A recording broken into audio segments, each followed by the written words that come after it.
All right, we have country music star Blane Howard here. So Blane, I know you're a Chiefs fan. Tell me a little bit about kind of how you grew up. Yeah, well, I was born in Southeast Kansas, but I grew up in Arkansas, and growing up in Arkansas, we don't have professional sports teams, so I kind of everybody kind of gravitates toward Dallas or St. Louis, but I grew up coming to visit my grandparents in Kansas, and my grandfather always had the Chiefs games on, so that's how I became a Chiefs fan, and just grew up, you know, singing in church, singing in choir, and when I started getting out of into high school, I decided I wanted to try to move to Nashville and be a singer songwriter. Who is what do you some of your influences come from?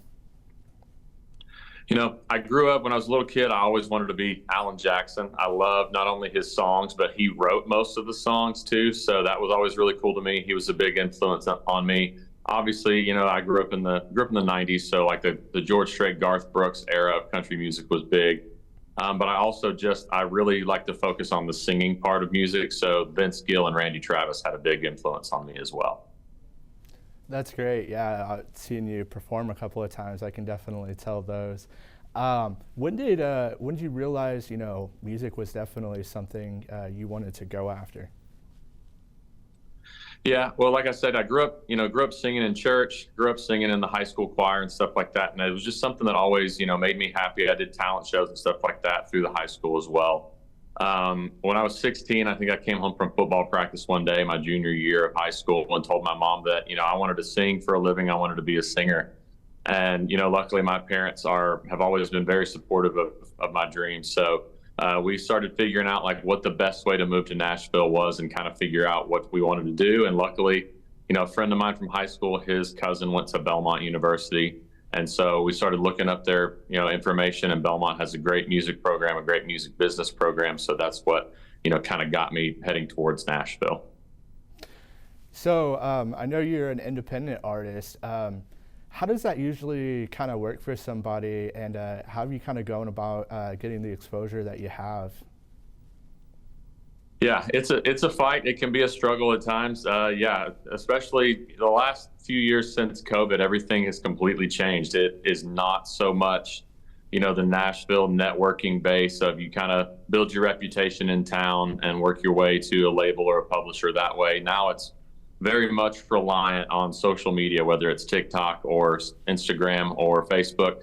They really want to see, you have a good follower count there and have, videos go viral. So that's been the toughest thing for me, kind of transitioning from something that I was taught so many years in college that this is how you do it, to really going towards a social media aspect and really trying to push, new songs and new material and put as much content out there as possible.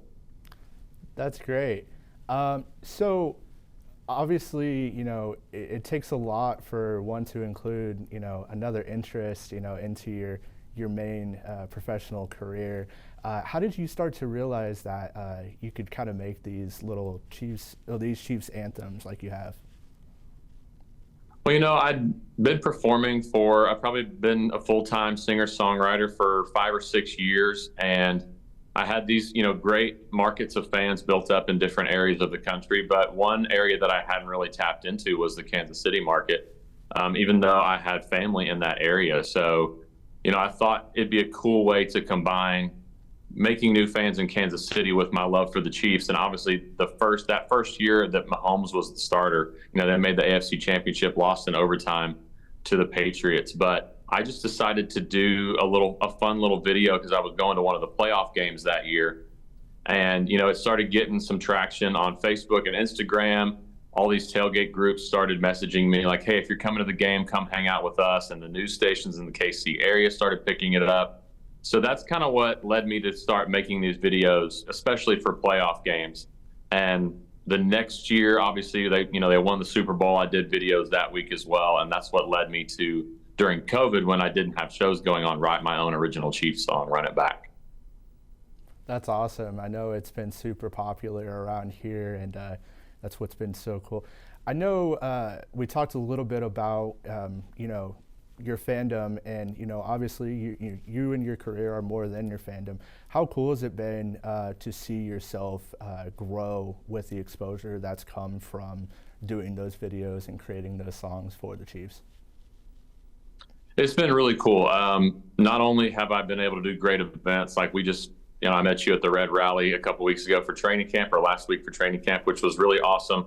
Being able to go to events like that and play my Chiefs songs, but also get to play all my original music that is just normal, country music or whatever for those fans, has helped me gain fans that way as well. It's helped, bring my Chiefs music to people as well and bring out the crowds. But then you've also, the great part of, of all that is gaining fans for my original music as well. So that's been really cool. And like the 12-year-old in me that, growing up wanted to be a football player or some type of professional athlete, when people bring me like Chiefs jerseys or footballs to sign, like that's really cool to me too. Like being able to do that, like it's really weird to kind of sign some stuff along with, former players or whatever, but it's also kind of a really cool experience for me. That's beautiful.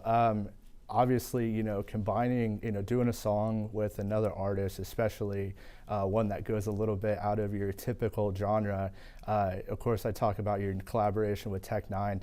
How did that kind of come to be? Was there some help from performing together at certain events? Definitely. We actually, 3 years ago, we performed together, or we performed back to back on the set at the Red Rally in St. Joe for training camp. And then we were back the next year. We did the Kansas State Fair together on a Red Friday that they had before a Chiefs game as well. So being able to see him at those shows and not only just like say hello, but like actually get to know him, get to hang out with him backstage. He's a really genuine person. And obviously he's got a huge following in Kansas City. So anytime we can get some Chiefs stuff together, that was always awesome. But yeah, his team reached out and, they asked me to not only, collab on the song with him, but to write the chorus of the song. So like, that's my bread and butter. That's what I've been doing, full time for 10, 15 years now. So being able to write the chorus on that song, which it's a little bit out of my wheelhouse. I'm a country singer, but to be able to do something kind of pop R&B on there was really cool. It's something that I've done in the past and I've performed stuff like that in the past, but it's not something I do regularly. So that was really cool to be able to collab with him and another artist that lives in KC now, Jerry Robinson. Oh, wow. So obviously Chiefs fan, gotta ask you, well, what are your feelings for this incoming season from what you've seen so far? I mean, from what I've seen so far and what I've seen that we've done in the off season, I'm sure Vegas probably has like San Francisco as the odds-on favorite for the Super Bowl, but I don't see how the Chiefs aren't the favorite to go back and win the Super Bowl. You're looking at a team that had, arguably the number one defense in the league last year, maybe, at the least top 3, top 5. I know they lost L'Jarius Sneed, but you're still looking at a top 5, top 10 defense returning.